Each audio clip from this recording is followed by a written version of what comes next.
I'm thrilled to announce that SoftBank will be investing $100 billion in America, creating 100,000 American jobs at a minimum. I'm going to ask him right now, would you make it $200 billion and say he can actually, believe it or not, he can actually afford to do that. Would you do that? Well, my promise is 100. I will try to make it happen. That's good. All right. 200. He'll make it happen. 200 billion investment. He is a great negotiator.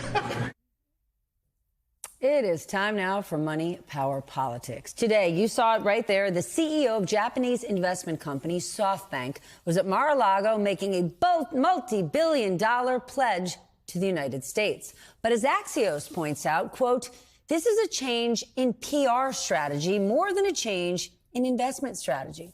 For more, let's bring in Jeff Stein, White House economics reporter for The Washington Post, and Max Chapkin, Bloomberg Businessweek journalist and co-host of the Elon Inc. podcast. Jeff, we've actually seen this before in 2016, SoftBank. And if people are going, SoftBank, weren't they the guys that lost like $1 zillion investing in WeWork? The answer is yes, but they still have $1 zillion more. But back in 2016, this same guy promised to invest $50 billion to create 50,000 jobs. I can't remember any ribbon cutting. How did that go? I mean, we can look at what SoftBank had to invest last year. And my understanding from Forbes reporting is that they only had about 300 million with an M dollars in investment, which was a 90% decline from the prior year.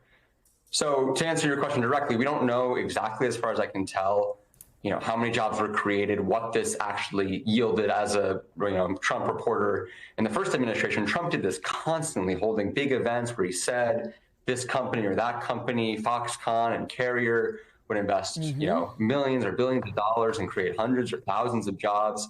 And those investments often did not materialize. Obviously, it's too soon to say. And it's, I talked to some investors who say it's possible that SoftBank does raise a substantial sum of money to make major investments. Whether that will be 100 billion or even 200 billion, I mean, the clip you played seems to suggest that Trump almost recognizes that this is kind of a joke, 100 billion, 200 billion, whatever you want. And that seems to kind of underscore the make-believe nature of this. Not to say that nothing will happen, but that the headline numbers here are just for the press release. I mean, it might. Listen, SoftBank is a huge investor. They've got dry powder. But, Max, it does remind me of Foxconn, right? Foxconn said they were going to invest $10 billion and build this massive factory in Wisconsin, create 13,000 jobs. It never, ever, ever happened. Not like they started it and couldn't fit it. Didn't happen. I think they got a few jobs, but definitely well short of that goal by like a factor of 10. There was no something. plant built. Yeah, they've built a handful of buildings, but yeah, it's way short. I would say that compared to that, this feels less concrete. I mean, that you actually had a site, you had funding from the state of Wisconsin, you actually had quite a lot of momentum. Here, it really felt like Jeff is saying, as this is just sort of concepts of a plan, we're just sort of coming up with some ideas that might be useful to attract some investors and could maybe lead to, something down the road. The other thing I'll say is these jobs that Masa Son is talking about are not big job-creating jobs. Like, these are tech companies. They employ a few engineers. These are not big manufacturing operations. And, that's kind of the whole thing with AI, right? It's not necessarily a job-creating technology. So it's sort of hard to understand what he's even talking about. But let's think about sort of attracting investment dollars, because last week, Jeff, Donald Trump promised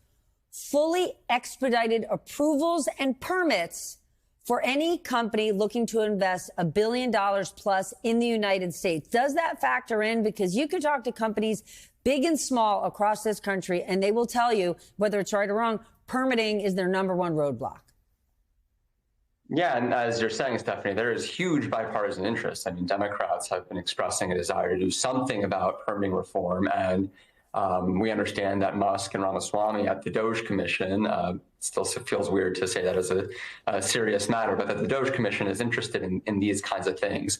That said, I mean, there are still federal laws on the books that regulate big projects. And as Max is saying, there's just, we don't know what giving a expedited process for projects north of $1 billion will be. I will say that I think one really crucial thing that this shows, I mean, Trump himself said at the news conference that, quote, in his first term, everyone was fighting me. In this term, everyone wants to work with me, or something to that effect. And that, I think, is really the true signal here. What you're seeing is between, the permitting and this and many other announcements and Bezos going down there and Mark Zuckerberg donating, you are seeing a complete collapse, really, of any corporate America resistance to Trump.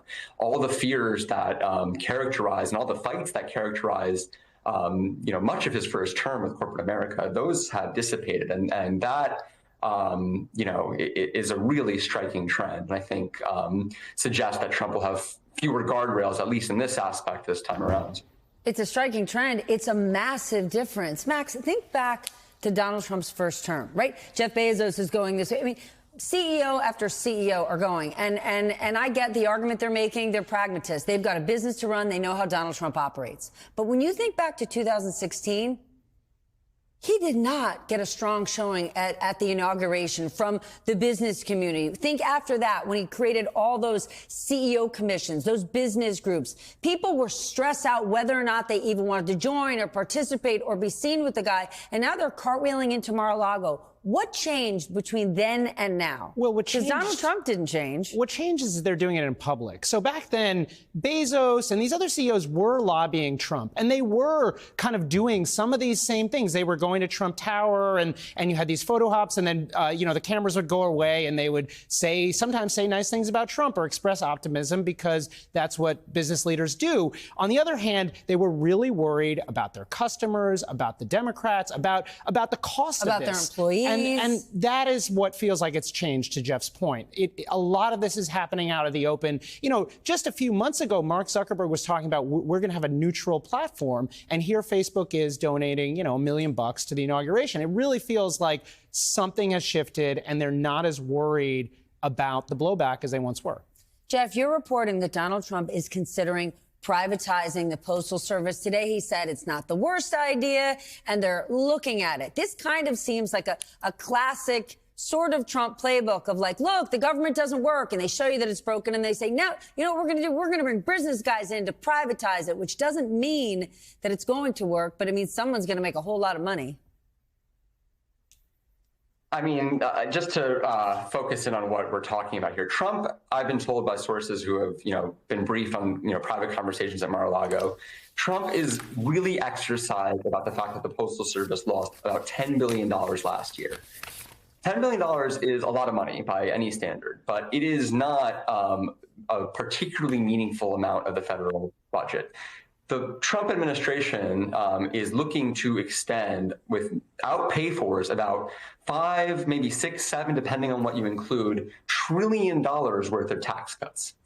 And we are on the precipice of a major fight in Washington over privatizing the Postal Service because, in part it is required by Congress, by law, to do unprofitable deliveries to make sure that people in far-flung and rural areas can get their mail.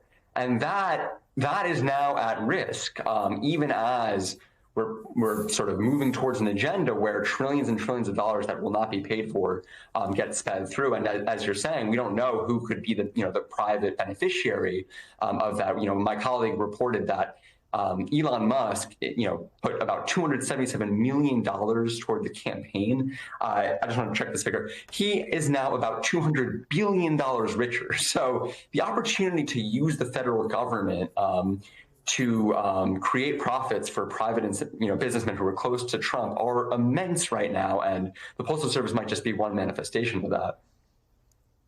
You just dropped some serious smart stuff, you little smarty pants. He invested $275 million. He's up $270 billion. But I just want to say to our audience one more time why this is so important.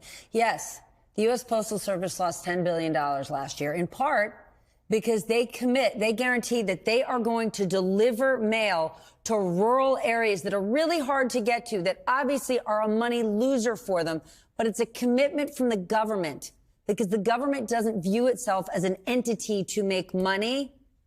And what they're potentially looking to do away from that are tax cuts that could cost $5 trillion with no plan yet how to pay for it.